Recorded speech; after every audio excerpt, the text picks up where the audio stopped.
오늘 우리에게 주시는 하나님의 말씀은 하박국서 3장 1절부터 3절까지 말씀, 이 계시의 말씀을 봉독하는 동안에 살아계신 하나님의 음성을 친히 들으실 수 있게 되길 바랍니다. 시기온 옷에 맞춘 선지자 하박국의 기도라. 여호와여, 내가 주께 대한 소문을 듣고 놀랐나이다. 여호와여, 주는 주의 일을 이 수년 내에 부응하게 하옵소서. 이 수년 내에 나타내시옵소서. 진노 중에라도 긍휼을 잊지 마옵소서. 하나님의 대만에서부터 오시며 거룩한 자가 바란에서부터 오시는도다. 그의 영광이 하늘을 덮었고 그의 찬송이 세계에 가득하도다. 아멘.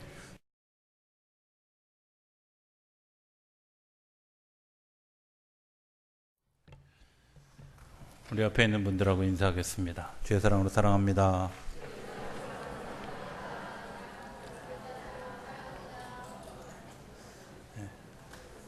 한 번 더 하는 거 아시죠? 함께 예배하게 돼서 행복합니다.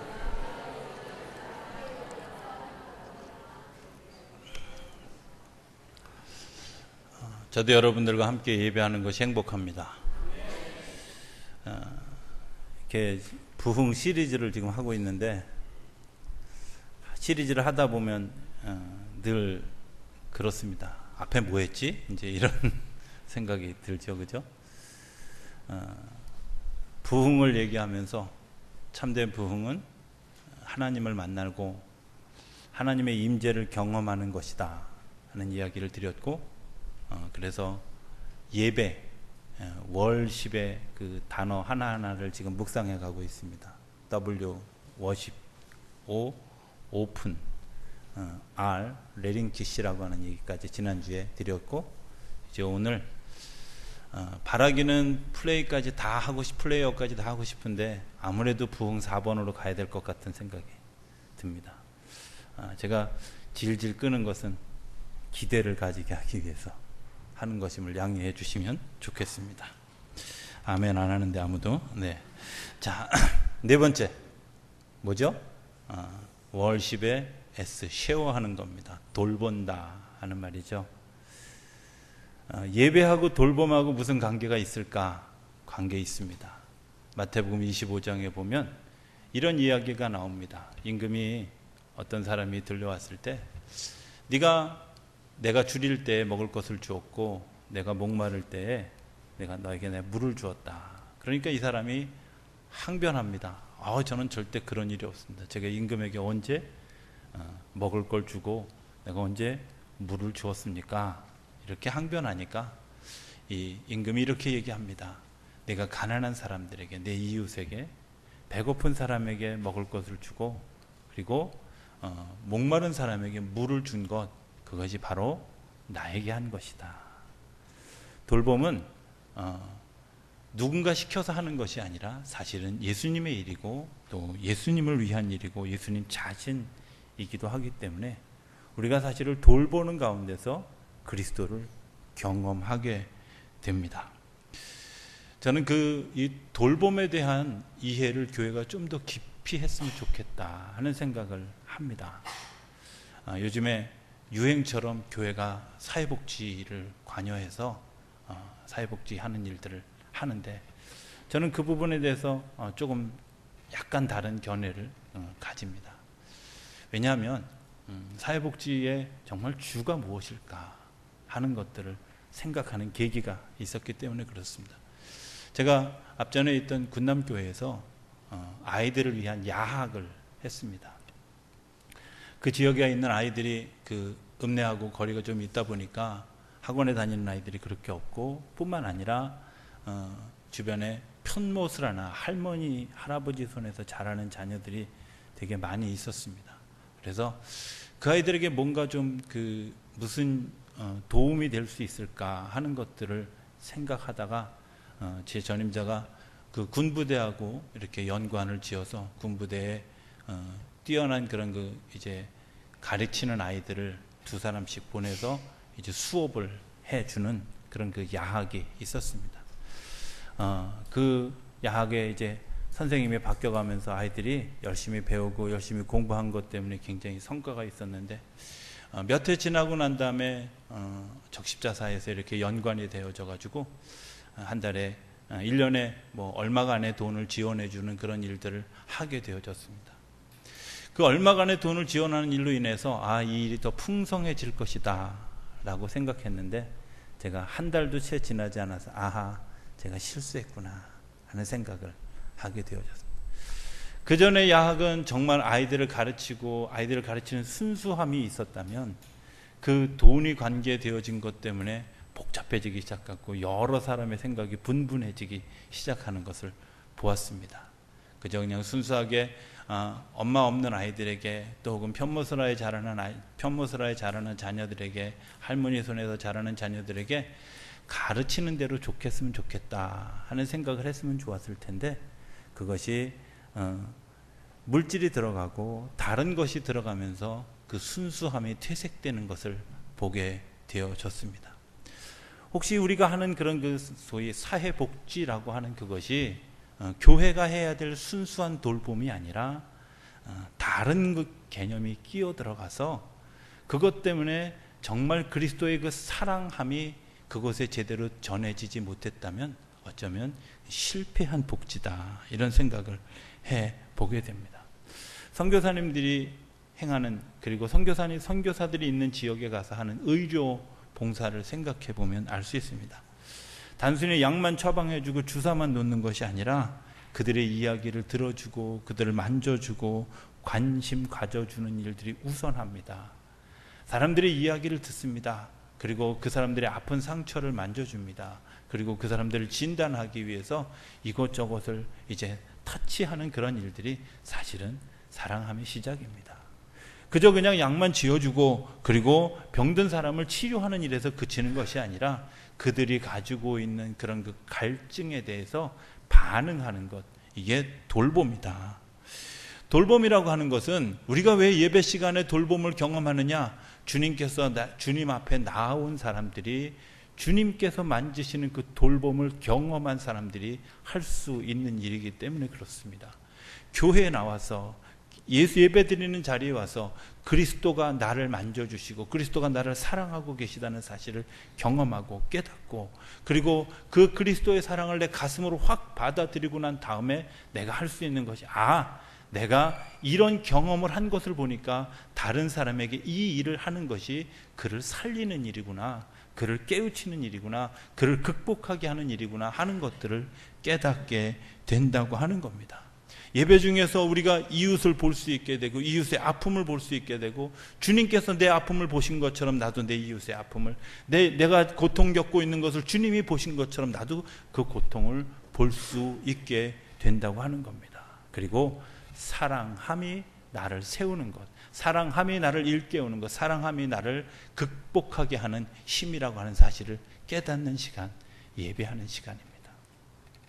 그 예배의 시간을 가지고 삶의 자리에 나가서 또 다른 예배를 만드는 것이 돌봄입니다. 저는 아까 기도 중에도 그런 얘기를 했지만, 아브라함이 가지고 있는 돌봄이 무엇일까? 아브라함이 가지고 있는 의도가 내가 이 천사들을 대접해서 굉장한 복을 받겠다, 이렇게 생각하지 않았습니다. 성경에 보면 먼 발치에 가는 사람들을 쫓아나가서 그들을 불러다가 대접을 하기 시작합니다. 아무런 의도가 없었습니다. 그저 사막을 지나는 그런 이제 사람들이 피곤하고 목마르고 힘들까봐 그들에게 물을 주고 먹을 것을 주는 단순한 돌봄입니다. 순전한 돌봄입니다. 그런데 그 순전한 돌봄을 겪은 그분들이 하필이면 천사들이었습니다. 오늘 우리들의 삶의 자리에서 때로 내가 어떤 그 돌봄이 주님께서 나를 돌보시는 돌봄이 아니라 내 안에 어떤 의도를 가진 돌봄이 되어질 때 우리의 돌봄이 사실은 퇴색되어지는 거지, 그저 그냥 순수하게, 그저 사랑하는 마음으로, 그저 안타까운 마음으로, 그저 불쌍한 마음으로 우리가 그 일을 감당할 때 하나님이 그 일을 통해서 놀라운 일들을 만들어 가신다고 하는 겁니다. 그것이 작은 일에서, 단순한 일에서 시작해야 됩니다. 욕심 없는 곳에서 시작되어져야 됩니다. 리브가의 이야기를 우리가 듣지 않습니까? 그 종이 기도합니다. 내가 저 여인에게 물을 달라고 요청하면 저 여인이 안타깝게 여겨서 내 짐승에게도 물을 주었으면 내가 당신이 나에게 허락한 우리 종의 아들의 부인인 줄 알고 내가 그들에게 청혼하겠습니다 하고 기도합니다. 그 기도를 리브가가 들었습니까? 아닙니다.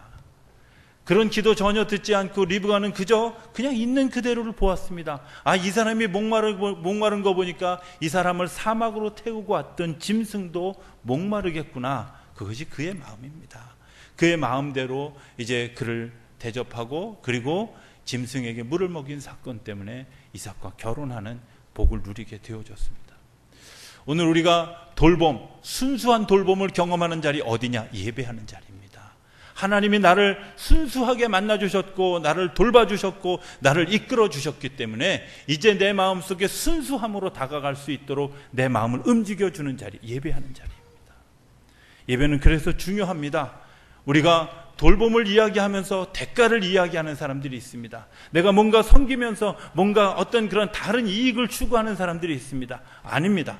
적어도 하나님이 우리에게 베푸신 데는 아무런 대가를, 아무런 요구를 우리에게 하지 않으셨습니다. 그저 그냥 있는 그대로 베풀어 주셨고 있는 그대로 우리에게 보여주셨습니다. 우리를 치료하고 난 다음에 네가 나에게 이렇게 치료를 받았으니까 치료비 내라, 이런 적 한 번도 없으셨습니다. 주님께서 오늘 우리에게 주신 것은 너무 놀랍고 큰 것들을 주었는데 내가 너에게 그것을 주었기 때문에 네가 나에게 무언가 해라, 이렇게 이야기하지 않았습니다. 우리가 자원해서 하는 겁니다. 예배는 우리에게 자원하는 마음을 움직여줍니다. 순수한 마음을 움직여줍니다. 그리고 그 마음 때문에 하나님의 지으신 세상의 창조의 역사가 회복되어져 가도록 하나님이 이끌어 간다고 하는 겁니다. 그거 발견하는 거 어디? 예배의 자리입니다. 여러분들 학교에서 선행을 가르칩니다. 그 선행을 가르치는데 그 속에 뭔가 단순함이 사라지는 것 같지 않습니까? 직장에서 뭔가 서비스를 가리키면서 굉장한 그런 그 서비스를 잘 가리키는데 그 서비스에 대해 숨은 어떤 이기적인 의도가 없습니까? 그것에서는 그런 의도가 있지만 주님께서 나를 사랑해 주시고 나를 치유하시고 나를 회복하시는 데는 그런 뒷거래가 없습니다. 단순함입니다. 그저 그냥 사랑하기 때문에 해 주시는 겁니다. 나도 사랑함으로 그 일을 하는 결단하는 자리, 예배의 자리인 줄로 믿습니다. 아멘을 할 듯 말 듯 하시는 분들은 그냥 하셔도 괜찮습니다. 5번째는 듣는 겁니다. 그죠? 듣는 겁니다. 여러분들 무슨 얘기를 잘 들으십니까? 어떤 얘기가 여러분들 귀에 잘 들리십니까? 내 귀에 들려지는 대로 사실은 내가 반응하는 거 여러분들 아십니까? 어젯밤에 1시쯤 됐는데 갑자기 막 사람 살다 그리고 막 소리를 지르는 소리가 아파트에서 들렸어요. 깜짝 놀랐어요. 제가 창문 밖으로 이렇게 내다보니까 껌껌해서 잘 보이지 않지만 분명하게 본 것은 여러 사람들이 그 창문 밖으로 그곳을 집중하고 보고 있었다. 우리가 듣는 대로 반응하는 거예요. 그렇죠? 사람 살려 그 비명소리에 여러 사람이 반응했다는 것은 그 소리를 들었다는 겁니다. 오늘 우리가 그 듣는 대로 내 몸이 움직여지지 않습니까? 듣는 대로 내 신경이 움직여지지 않습니까? 내가 무엇을 듣고 있느냐 굉장히 중요한. 예배에 와서 무엇을 들을까? 하나님의 음성을 듣는 것 아니겠습니까? 하나님이 말씀하시는 것. 그런데 하나님의 말씀을 듣는 그 자리에 와서도 하나님의 말씀을 듣지 못하는 사람들이 있습니다. 교회 와서 예배 드리면서 저 목사가 설교하는 거야, 사람이 인위적으로 무엇을 하는 거야, 여러분들 이것인지 아니면 하나님의 음성을 듣고 그 음성을 따라 이야기하는 거야, 다르지 않습니까? 뭔가 저 속에 뭔가 다른 의도가 있겠지? 여러분들 그렇지 않습니다. 하나님이 우리에게 들려주시는 말씀 속에는 다른 의도 없습니다. 하나님이 나에게 하시는 말씀 다 종합해보면 간단합니다. 내가 너를 사랑한다 하는 말입니다. 사랑하기 때문에 때로는 책망하고, 사랑하기 때문에 우리에게 위로하고, 사랑하기 때문에 우리에게 권면하고, 사랑하기 때문에 나에게 요청하는 겁니다. 그 사랑을 우리에게 가르쳐주기 위해서, 사랑하는 것을 깨닫게 하기 위해서, 사랑으로 일어나게 하기 위해서 주님께서 우리에게 음성을 들려주시는 겁니다. 때로는 채찍이, 때로는 책망이 그것이 우리를 일으키게 하는 힘일 수 있다고 하는 사실을 깨닫습니다. 우리 큰아이가 저한테 한번 아주 정말 죽기 일보 직전까지, 자기 표현이 그렇습니다. 죽기 일보 직전까지 한번 맞았다고. 예, 제가 한번 아주 심하게 목회 그만둘 생각하고 한번 때린 적이 있습니다. 아시는 분들은 아시지만 저는 아직까지 한 번도 안 해본 술, 담배를 중학교 2학년 때 그것도 여자애가 하고 그걸 1년 넘게 돌아다니고 학교에서 일진짓 하고 돌아다니고 막 이러는 거 걸려가지고 한번 정말 너도 그만두고 나도 그만두자 그러고 아주 그런 마음. 근데 돌이켜 돌아서서 저에게 하는 얘기가 있습니다. 그때 아빠가 그렇게 때리지 않았으면 깨닫지 못했을 거라고, 돌아설 용기가 없었을 거라고. 그렇죠. 하나님이 저에게 심하게 다가오는 것 어떻게 생각하면, 그때 하나님이 나에게 그렇게 하지 않았더라면 내가 돌아서지 않아. 그 심하게 한 것이 사랑이었다는 사실 우리가 기억하지 않겠습니까? 하나님이 나에게 그렇게 그날 그렇게 책망하지 않으셨다면 나는 전혀 깨닫지 못했을 것입니다. 하나님의 음성을 하나님의 음성으로 듣는 사람만 깨달을 수 있는 겁니다. 설교를 들으면서 우리 목사님 오늘 또 까네, 이렇게 생각하면 여러분들 그게 시험거리지만 하나님이 오늘 나에게 권면하시는 것으로 듣는 이들에게는 그것이 하나님의 은혜인 줄로 믿습니다. 저는 늘 설교를 준비하면서 그런 마음을 가집니다. 하나님, 먼저 나에게 좀 들려주십시오.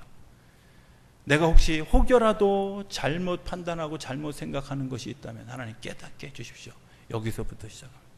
우리 회중 가운데 하나님이 들려주시길 원하시는 말씀이 무엇인지 알게 해주십시오. 깨닫게. 수없이 많은 이야기와 많은 교류를 일주일 내내 합니다. 그런데 제가 그 얘기를 다 하지 뭐. 왜? 일단 시간이 짧으니까요. 그죠? 그런데 제가 늘 제 마음속에 이야기하는 것이 있습니다. 내가 하나님을 주관적으로 경험해야 됩니다. 하나님을 객관적으로 남들이 다 아는 하나님을 나도 하나님이라고 얘기하는 거 의미 없습니다. 내가 하나님을 주관적으로 경험하는, 하나님이 나를 사랑하신다 그랬어. 그거 주관적 경험입니다.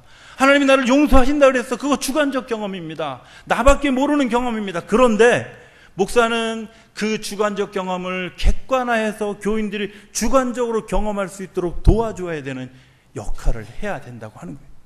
그래서 설교가 어렵습니다. 나는 다 이해했는데 그 이해한 걸 이해하도록, 그리고 받아들일 수 있도록, 그리고 자기 안에 주관적 경험이 되어줄 수 있도록 도와줘야 되는데 이게 늘 하나님의 음성에 귀를 기울이면서도 잘 안 되는. 왜? 듣는 건 되는데 말하는 게 안 되는, 표현하는 게 안 되는. 그렇지 않습니까? 여러분들이 하나님을 경험했습니다. 이미 다 경험했습니다. 경험한 역사들이 다 있습니다. 그런데 중요한 것은 뭐냐면 어느 순간이 지나고 나면 잊어버린다. 왜? 객관화해 본 적이 없어요. 성경에 보니까 이런 일이 있었구나. 맞아, 나에게도 이런 일이 있었어. 때로 어떤 사람의 간증을 들으면서 그런 일이, 나도 그런 일이 있었는데 객관화하는 겁니다. 그리고 그 주관화된 나의 마음을 다시 한번 확인하는 겁니다. 하나님의 음성을 듣는다고 하는 것은 음성을 들은 것 때문에 내가 가지고 있던 경험이 다시 살아나는 겁니다. 내 안에 계신 그리스도가 다시 살아나는 겁니다. 그리스도가 다시 경험되어지는 겁니다. 하나님의 말씀을 들을 때 이미 내가 다 알고 있는 이야기 아닙니다. 그 속에서 하나님이 나에게 들려주시는 잠깐의 그 만남이 나를 변화시키는, 그래서 우리가 한마디도 놓치지 않고 들으려고 온 몸을 기울여야 하는 이유가 거기에 있습니다. 이 음성을 듣다 보면 이웃의 아픔의 소리도 듣게 됩니다. 왜? 주님께서 내 아픔을 치료하시고 내 아픔을 아시기 때문에 이웃이 어떻게 신음하고 있는지, 고통하고 있는지 들을 수 있다고 하는 말입니다. 내가 주님의 마음을 듣기 때문에 이웃이 어떻게 고통스러워하는지 알 수 있다고 하는 겁니다. 제가 재정부장님들한테 늘 하는 말이 있습니다. 교회 재정이라는 것은 늘 어렵습니다. 저는 한 번도 교회 재정이 남는 교회를 목회해 본 적이 없는데 나만 그런가 그랬더니 모든 목사님들이 다 그렇습니다. 그런데요, 그 재정부장님들의 고민이 뭐냐? 하나님 모자릅니다. 근데 그 모자른 걸 들고요, 재정장부를 들고 주님 앞에 나가야 됩니다. 한쪽에다 예산표 들고요, 한쪽에 재정장부 들고요. 하나님, 왜 여기하고 여기하고 안 맞지요? 하나님, 이게 맞아질 수 있도록 도와주십시오. 근데요, 그 재정부장님의 심정을 아무도 모릅니다.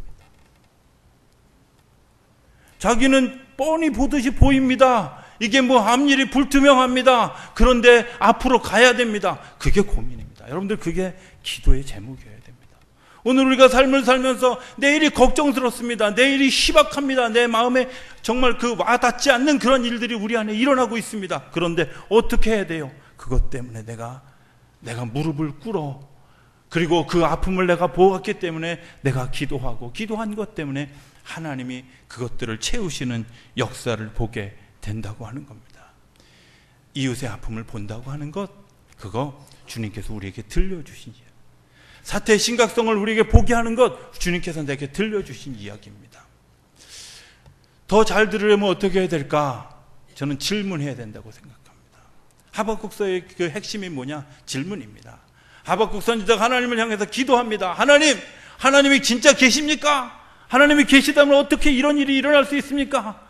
하나님에게 따지듯이 질문합니다. 그런데 하나님이 순수하게 대답해 드립니다. 하박국 선지자의 질문이 하박국 선지자에게 하나님의 음성을 더 잘 들을 수 있도록 귀를 열게 하고 가슴을 열게. 여러분들, 하나님을 향한 의문이 있습니까? 여러분들의 질문이 있으면 질문의 자리를 만드십시오. 그리고 하나님께 물어보십시오. 하나님께 여쭤보십시오. 하나님이 여러분들에게 들려주실 것입니다. 여러분들이 교회에 올 때 내가 의문을 가지고 오십시오. 주님께서 그날 그 자리에서 들려주시는 음성이 있을 겁니다. 오늘 기대하고 오는 사람, 그 사람이 하나님의 음성을 듣는 거지, 그냥 습관에 의해서 주일날 교회 때 됐으니까 찬송가 성경 찬송 들고 교회 와서 예배 드리는 사람에게 하나님의 음성이 들리지 않는 겁니다. 하나님 오늘 나에게 들려주실 말씀이 무엇입니까? 내가 듣게 해주십시오. 내가 깨닫게 해주십시오. 내가 알게 해주십시오. 내가 그 음성을 따라가겠습니다. 그 사람에게 들려지는 겁니다.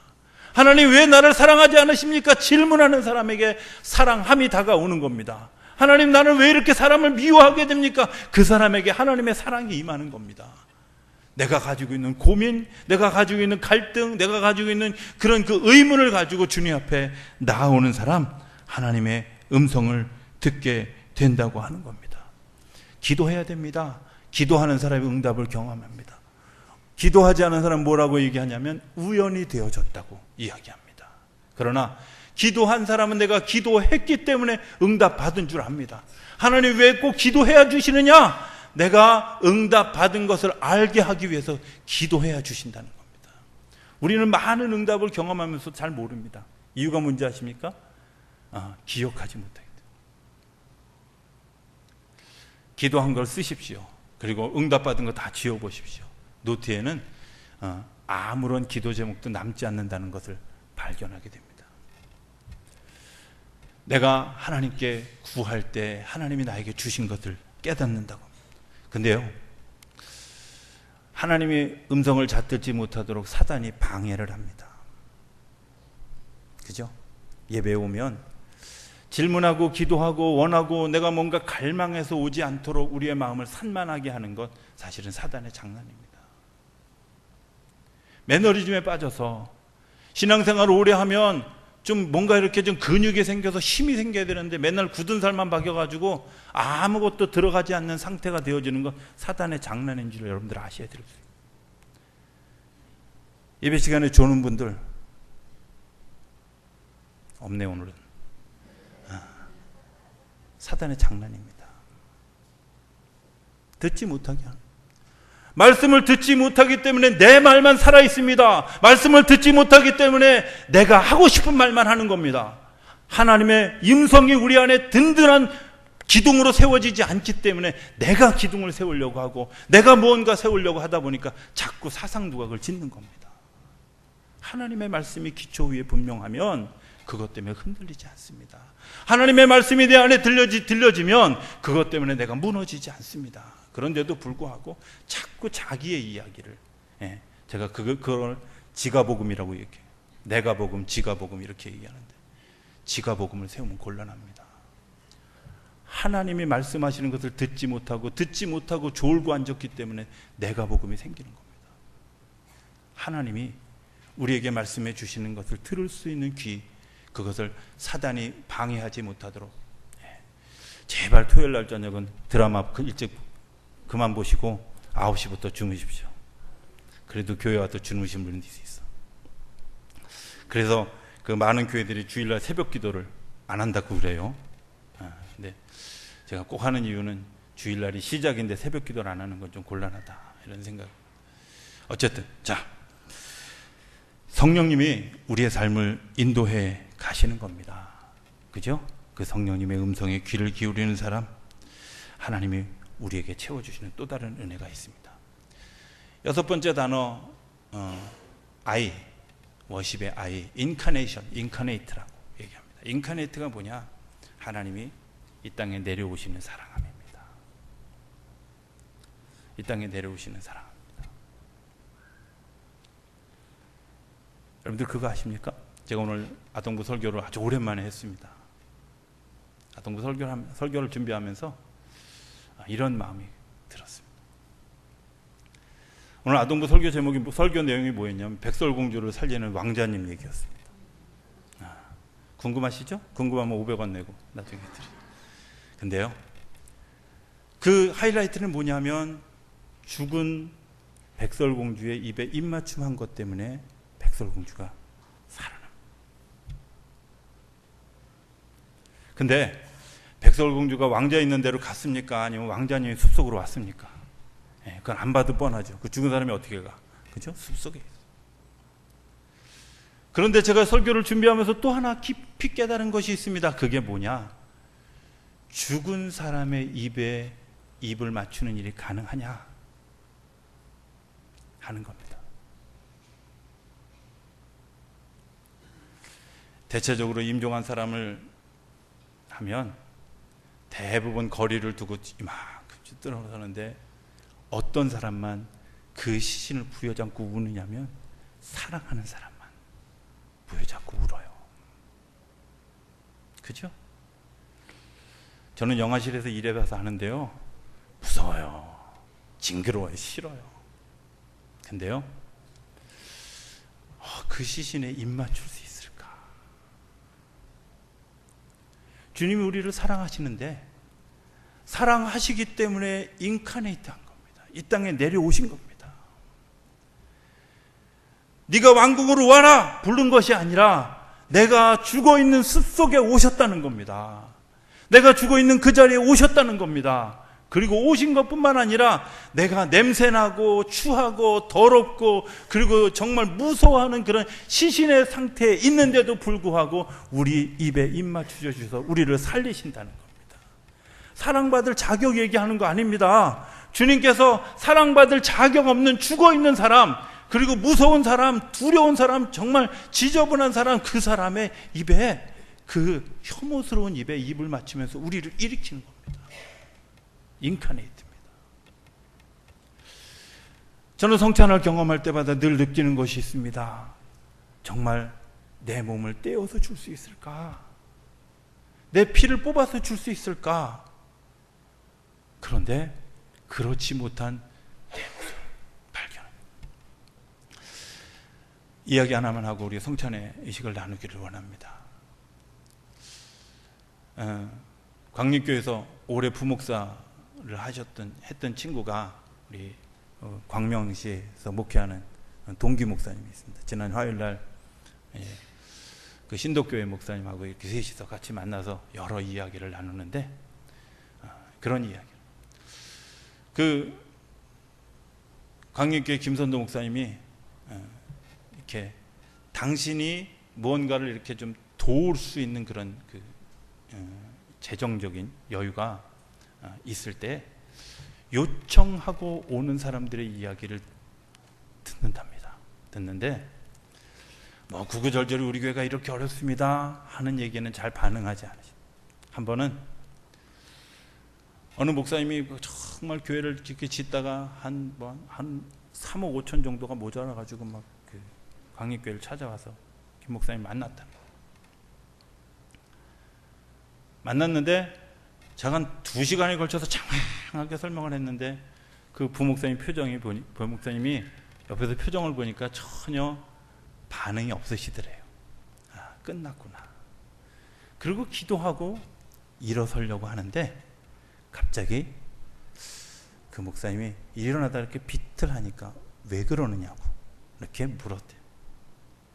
그래서 제가 신장이 하나 없습니다. 왜 없느냐고. 사실은 2년 전에 저희 교인 한 분이 신장 이식을 해야 되는데 그 신장 이식을 해드렸습니다. 그 비틀한 것 때문에 자기 이야기를, 그 신장 이식했다는 그 한마디에 3억 5천만 원을 그냥 그 자리에서 줬다며. 2시간 동안 설득해서 안 됐는데요. 뭐 어떤 거? 나를 사랑해서 떼어준 그 사랑이 그에게 있다고 하는 것이 확인되어지고. 놀랍지 않습니까? 저는 그렇게 생각합니다. 하나님이 나를 위해서 무언가를 떼어주셨다. 내가 눈이 멀었을 때 내 눈을 회복시키기 위해서 내 눈을 떼어주셨다. 내가 코가 냄새 맡지 못할 때 나를 위해서 코를 떼어주셨다. 내 귀가 들리지 않을 때 내 귀를 떼어주셨다고 주님께서 말씀하시는 것처럼 들려집니다. 몸을 떼어주는 것 아무나 할 수 있는 일들이 아니라는 겁니다. 장난으로 할 수 있는, 주님께서 우리에게 최상의 것을 주시기 위해서, 최고의 것을 주시기 위해서 이 땅에 오셨고, 이 땅에 오셔서도 마지막 순간에 정말 기억에 남는, 그리고 내 삶을 움직일 수 있는 무언가를 주시기 위해서 그 마지막 성찬을 베푼 자리. 그래서 주님께서 우리에게 떡이다, 근데 떡으로 생각하지 말고 내 몸으로 여기고 먹어라. 포도주다, 포도주라고 여기지 말고 이것을 내 피라고 생각하고 먹어라. 그러면 너희들의 삶이 복될 것이다. 그리고 이 일을 할 때마다 기념해라. 나를 기억해라. 염두에 둬라. 나에게 그 주셨던 그 감격을 기억해라. 주님께서 말합니다. 저는 오늘 여러분들과 같이 성찬의 자리를 나누기 원합니다. 그저 그냥 떡을 나누고 또 포도주를 나누는 자리가 아니라 주님이 그날 밤에 제자들에게 주셨던 그 사랑함을 기억하는 자리가 될 수 있게 되기를 바랍니다. 그래서 주님이 내 안에 들어오신 것 때문에, 주님이 내 몸에 이식되어진 것 때문에 내가 그리스도의 삶을 살고, 그리스도의 피가 내 안에 들어온 것 때문에 그리스도의 심장으로 살아가는 일들이 저와 여러분들 가운데 일어날 수 있게 되길 바랍니다. 그리고 그 능력으로 승리하는 저와 여러분의 삶이 되어줄 수 있게 되기를 주 이름으로 축복합니다. 제가 기도하는 동안에 우리 장로님들과 부목사님 좀 앞으로 나오시면 좋겠습니다. 기도하겠습니다. 하나님, 저희들이 오늘 성찬을 나누고자 합니다. 주님, 이 성찬의 자리에 저희를 초대하여 주신 것을 감사합니다. 주님께서 저희들에게 떡을 떡으로 먹지 말라고, 또 포도주를 포도주로 먹지 말라고, 너희를 위한 내 몸이다, 너희를 위한 내 피다 약속해 주신 대로 오늘 저희들이 주님을 경험하기를 원합니다. 주님, 저희 속에 들어오셔서 저희를 인도해 주시고 저희의 삶을 새롭게 하여 주시옵소서. 하나님, 사람이 만든 인위적으로 만든 떡이고 인위적으로 만든 포도주지만 이 시간 주의 성령께서 이 거룩한 잔 위에 임하여 주셔서 이제 경험하는 이들이 주님을 경험하는 사건으로 바뀌어질 수 있도록 은혜 베풀어 주시옵소서. 예수님의 이름으로 기도드립니다. 아멘.